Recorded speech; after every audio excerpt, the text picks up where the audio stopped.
Hello, welcome back to my channel and I'm your Sabagoras. അപ്പോൾ നമ്മൾ last ക്ലാസ്സിൽ abstraction എന്താണെന്ന് നോക്കിയിട്ടുണ്ടായിരുന്നു. അതിൻ്റെ ചെറിയൊരു പ്രോബ്ലം ഒക്കെ നോക്കിയിട്ടുണ്ടായിരുന്നു അല്ലേ? അപ്പോൾ ഇനി അടുത്തതായിട്ട് നമ്മൾ നോക്കാനായിട്ട് പോകുന്നതാണ് ഇൻ്റർഫേസ്. അപ്പോൾ ഇനി നമ്മളിപ്പോൾ ഈ ഒരു ഡാർട്ടിൻ്റെത് ഇനി കുറച്ച് ദിവസം കൂടി ക്ലാസ് ഉണ്ടായിരിക്കത്തുള്ളൂ. ഒരു മാക്സിമം പോയാൽ ഒരു 10 ഡേയ്സ് എന്ന് വെച്ചാൽ ടോട്ടൽ 30 ഡേയ്സിൻ്റെ വീഡിയോസ് ആയിരിക്കും ഡാർട്ടിന് ഉണ്ടായിരിക്കാം. അപ്പോൾ അത് കഴിഞ്ഞിട്ട് നിങ്ങളുടെ റെസ്പോൺസും കാര്യങ്ങളൊക്കെ നോക്കിയിട്ടായിരിക്കും നമ്മൾ ബാക്കിയുള്ള ഫ്ലട്ടറിൻ്റെ കോഴ്സ് സ്റ്റാർട്ട് ചെയ്യുന്നുണ്ടായിരിക്കുക. അതല്ലെങ്കിൽ നമ്മൾ അടുത്ത കോഴ്സിലോട്ട് മൂവ് ഓൺ ചെയ്യുന്നുണ്ടായിരിക്കും. ഏറ്റവും കൂടുതൽ റിക്വയർമെന്റ്സ് ഏതാണ് വരുന്നത് അതായിരിക്കും നമ്മൾ ഇതിൽ ചെയ്യുന്നുണ്ടായിരിക്കാം. ഓക്കെ, അപ്പൊ അതേപോലെ നിങ്ങൾക്ക് എന്തെങ്കിലും ലൈവ് ട്രെയിനിങ് വേണമെന്നുണ്ടെങ്കിൽ നമ്മളിപ്പോൾ ലൈവ് കൊടുക്കുന്നത് പൈത്തൺ ജാങ്കോയിലാണ്. Python core Python advanced Python Django rest API HTML CSS JavaScript and bootstrap ഇത്രയാണ് സിലബസ് വരുന്നുണ്ടായിരിക്കുക. അപ്പോൾ ആ ഒരു കോഴ്സ് നിങ്ങൾ ആരെങ്കിലും നോക്കുന്നുണ്ടെങ്കിൽ നിങ്ങൾക്ക് എന്ത് ചെയ്യാം, എന്നെ പേഴ്സണലി കണക്ട് ചെയ്യാം. എൻ്റെ ഇൻസ്റ്റഗ്രാമിൻ്റെ ലിങ്ക് ഇതേ ഇവിടെ കൊടുത്തിട്ടുണ്ട്. ഓക്കെ, അയവൻ നിമിഷ ഡേവിസ് എന്നാണ് ഇൻസ്റ്റഗ്രാം നെയിം. അപ്പോൾ അതിൽ എന്ത് ചെയ്യാം, നിങ്ങൾക്ക് എന്നെ നേരിട്ട് കണക്ട് ചെയ്യാം.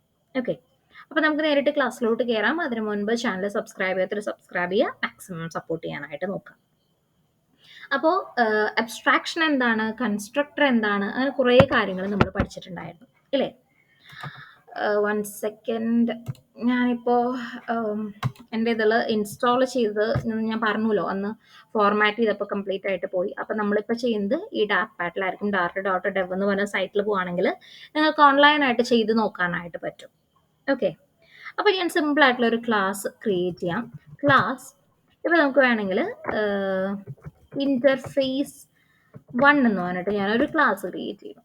ഓക്കെ, സിമ്പിൾ ആയിട്ടുള്ള ഒരു ക്ലാസ് ആണ്. ഇന്റർഫേസോ കാര്യങ്ങളോ ഒന്നല്ല, ജസ്റ്റ് ഒരു ക്ലാസിന്റെ പേരാണ് എന്ത്, ഇന്റർഫേസ് എന്നുള്ളത്. Okay, normal class with class name interface 1. Okay, അപ്പൊ അതിൽ ഞാൻ ഇവിടെ ഒരു വേരിയബിൾ കൊടുക്കുന്നുണ്ട്. Int equal to 10 int b equal to 20. Then വേണമെങ്കിൽ ഒരു ഫംഗ്ഷൻ എഴുതാം, വോയിഡ് എഡീഷൻ എന്ന് പറഞ്ഞിട്ടൊരു ഫംഗ്ഷൻ കൊടുക്കുന്നുണ്ട് ഞാൻ. ഇതിൽ ഞാൻ എന്ത് ചെയ്യാം, print the sum equal to എന്തായിരുന്നു, A+B എന്ന് പറഞ്ഞിട്ട് പ്രിന്റ് ചെയ്യിച്ചു. ഓക്കെ, ഇനി ഇത് നമുക്ക് എന്ത് ചെയ്യാം, മെയിൻ ഫംഗ്ഷനിൽ കോൾ ചെയ്യണമെങ്കിൽ കോൾ ചെയ്യാം. നോർമൽ ഒരു ക്ലാസ് പോലെ മെയിൻ ഫംഗ്ഷൻ എടുത്തു, അതിനൊരു ഒബ്ജക്റ്റ് ഇങ്ങനെ ക്രിയേറ്റ് ചെയ്യുക.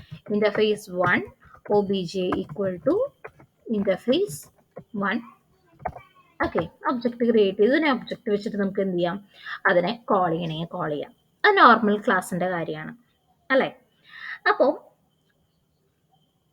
ഞാൻ വേറൊരു ക്ലാസ്സും കൂടി ക്രിയേറ്റ് ചെയ്യാം ഇതിനോടൊപ്പം തന്നെ. ക്ലാസ് ഇപ്പം എന്ത് ചെയ്യാം, ഇന്റർഫേസ് 1 എന്നല്ല കൊടുത്തു നോക്കുന്നത്, നമുക്കിപ്പോൾ വേറെ പേര് കൊടുക്കാം. ചൈൽഡ് എന്നൊരു ക്ലാസ് കൊടുക്കണം. ഓക്കെ, ക്ലാസ് ചൈൽഡ്, ഫംഗ്ഷൻ ഇപ്പോൾ ഈ ക്ലാസ് ചൈൽഡിനെ ഞാൻ എന്ത് ചെയ്യുന്നു, ഇവിടെ ഞാനിപ്പോൾ എക്സ്റ്റെൻസ് ഇന്റർഫേസ് 1 എന്ന് കൊടുക്കുകയാണെന്ന് വിചാരിക്കാം. അപ്പോൾ ഇതെന്താണ്, ചൈൽഡ് എന്ന് പറഞ്ഞ ക്ലാസ് പാരന്റ് ക്ലാസ് ആയിട്ടുള്ള ഇന്റർഫേസ് 1നെ എന്ത് ചെയ്യണു, ഇൻഹെറിറ്റ് ചെയ്യണു അല്ലേ?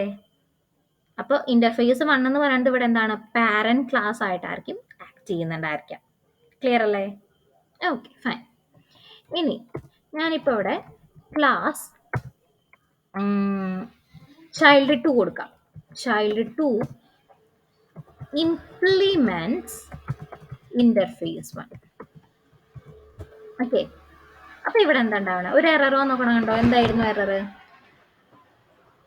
Implementation of interface 1 dot addition ഇല്ല, interface 1 dot A, interface 1 dot B എന്ന് വെച്ചാൽ ഈ 3 കാര്യങ്ങളും ഈ ചൈൽഡ് 2 എന്ന് പറഞ്ഞ ക്ലാസ്സിൽ മിസ്സിംഗ് ആണെന്നാണ് പറയണത്.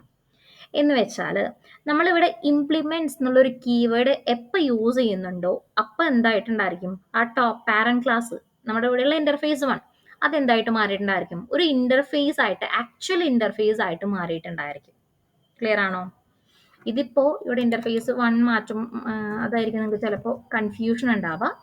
ഇതൊരു ക്ലാസ് ആണ്, നോർമൽ ക്ലാസ് ആണ്, പാരന്റ് എന്ന് പറഞ്ഞിട്ടുള്ളൊരു ക്ലാസ് ആണ് കൊടുത്തു നോക്കുന്നത്. അപ്പൊ ഇവിടെ നമ്മൾ കൊടുക്കുമ്പോൾ ഇതെന്താ ചെയ്ത് നോക്കുന്നത്, ചൈൽഡ് ക്ലാസ് പാരന്റിനെ ഇൻഹെറിറ്റ് ചെയ്ത് നോക്കുകയാണ്, ഇൻഹെറിറ്റൻസ് ആണ് ഇവിടെ നടക്കുന്നത്. പക്ഷെ ഈ ഒരു കേസിൽ ഇംപ്ലിമെന്റ് എന്നുള്ള കീവേഡ് എപ്പോഴാണോ നമ്മൾ യൂസ് ചെയ്യുന്നത് ആ ഒരു ടൈമിൽ എന്തായിട്ട് മാറിയിട്ടുണ്ടായിരിക്കും, ആ പാരന്റ് ക്ലാസ് ഒരു ഇന്റർഫേസ് ആയിട്ട് മാറിയിട്ടുണ്ടായിരിക്കും. ഓക്കെ. അപ്പൊ അങ്ങനെ ഇന്റർഫേസ് വരുന്ന ടൈമിൽ നമ്മൾ എന്ത് ചെയ്തിട്ടുണ്ടായിരിക്കണം? പാരന്റ് ക്ലാസ്സിലുള്ള എല്ലാ ഫങ്ഷൻസും അതേപോലെ തന്നെ എല്ലാ ഇൻസ്റ്റൻസ് വേരിയബിൾസും നമ്മൾ എന്ത് ചെയ്യണം? ഈ ഒരു ചൈൽഡ് ക്ലാസ്സിലും ഇംപ്ലിമെന്റ് ചെയ്തിട്ടുണ്ടായിരിക്കണം. അതാണ് ഇംപ്ലിമെന്റ് കൊണ്ട് ഉദ്ദേശിക്കുന്നത്. ഓക്കെ. അപ്പൊ എന്ത് ചെയ്യണം? അത് നമുക്ക് അവിടെ ഓവർ റൈഡ് ചെയ്യണം. ഓവർ റൈഡ് പാരന്റ് ക്ലാസ്സിലത്തെ എല്ലാ കാര്യങ്ങളും ഈ ചൈൽഡ് ക്ലാസ്സിൽ നമ്മൾ എന്ത് ചെയ്യണം? ഓവർ റൈഡ് ചെയ്യണം. എന്ത് ചെയ്യണം? int a equal to 100, അതേപോലെ over ride int b equal to 200. പിന്നെന്തായിരുന്നു? ഒരു ഫംഗ്ഷൻ കൂടി ഉണ്ടല്ലേ, over ride void addition. Clear ആണോ? ഓക്കെ. ഇപ്പം നമ്മൾ ഈ ഒരു കേസിൽ വന്നപ്പോൾ ഇംപ്ലിമെന്റ്സ് എന്നുള്ള കീവേഡ് കൊടുത്തപ്പോൾ നമ്മൾ പാരന്റ് ക്ലാസ്സിലുള്ള എല്ലാ ഫങ്ഷൻസും നമ്മൾ ഈ ചൈൽഡിൽ വന്നിട്ട് ഇംപ്ലിമെന്റ് ചെയ്തു, ഓവർ റൈഡ് ചെയ്തു. ക്ലിയർ ആയെന്ന് വിചാരിക്കണം. ഓക്കെ. അതേപോലെ തന്നെ നമുക്കിപ്പം നമ്മൾ കഴിഞ്ഞ ക്ലാസ്സിൽ പഠിച്ച അബ്സ്ട്രാക്ട് ക്ലാസ് അതേപോലെ അബ്സ്ട്രാക്ട് ഫങ്ഷൻസ് എന്നുള്ള കേസ്, ഇപ്പം ഞാനിവിടെ വോയിഡ് ഡിസ്പ്ലേ എന്ന് പറഞ്ഞിട്ട് ഒരു അബ്സ്ട്രാക്ട് ഫംഗ്ഷൻ ക്രിയേറ്റ് ചെയ്യാൻ നോക്കിയാൽ അവിടെ നമുക്ക് എന്താണ് എറർ വരുന്നുണ്ടായിരിക്കും. കാരണം അബ്സ്ട്രാക്ട് ഫംഗ്ഷൻ എപ്പോഴും നമുക്ക് അബ്സ്ട്രാക്ട് ക്ലാസ്സിൽ മാത്രമേ ഇംപ്ലിമെന്റ് ചെയ്യാനായിട്ട് പറ്റുള്ളൂ. അപ്പോൾ അബ്സ്ട്രാക്ഷൻ, ഇൻഹെറിറ്റൻസ് അതേപോലെ ഇന്റർഫേസ്, അതിന്റെ ഡിഫറൻസ് നിങ്ങൾക്ക് ക്ലിയർ ആയി എന്ന് വിചാരിക്കണം. ഇൻഹെറിറ്റൻസ് ആണെങ്കിൽ നമ്മൾ അവിടെ യൂസ് ചെയ്യുന്നതാണ് എക്സ്റ്റെൻസ് കീവേഡ്. അതിന് സ്ഥാനത്ത് നമ്മൾ ഇംപ്ലിമെന്റ്സ് യൂസ് ചെയ്യുന്നുണ്ടെങ്കിൽ അവിടെ എന്താണ്? ഇന്റർഫേസ് ആണ് വരുന്നത്. ആ പാരന്റ് ക്ലാസ് എന്നുള്ളത് ഒരു ഇന്റർഫേസ് ആയിട്ട് മാറിയിട്ടുണ്ടായിരിക്കും. ഓക്കെ. അപ്പോൾ ആ ഒരു ഡിഫറൻസ് നിങ്ങൾക്ക് ക്ലിയർ ആയി എന്ന് വിചാരിക്കുന്നു. നമുക്ക് നെക്സ്റ്റ് വീഡിയോയിൽ കുറച്ചും കൂടി ഡീറ്റെയിൽ ആയിട്ട് കവർ ചെയ്യാം. ഓക്കെ. സോ ഇനിയൊരു മാക്സിമം 10 വീഡിയോസ് ആണ് ഉണ്ടാവുക. അങ്ങനെ ചെറിയ ചെറിയ വീഡിയോസ് ആയിട്ട് ചെയ്യുകയാണെങ്കിൽ നിങ്ങൾക്ക് പഠിക്കാനും കുറച്ച് എളുപ്പമായിരിക്കും. എന്ന് വെച്ചാൽ കണ്ടിന്യൂസ് ആയിട്ടൊരു അരമണിക്കൂർ 3/4 മണിക്കൂറിന് വീഡിയോ ഇടുമ്പോൾ ചിലപ്പോൾ ബോറടിച്ചു എന്ന് വരും.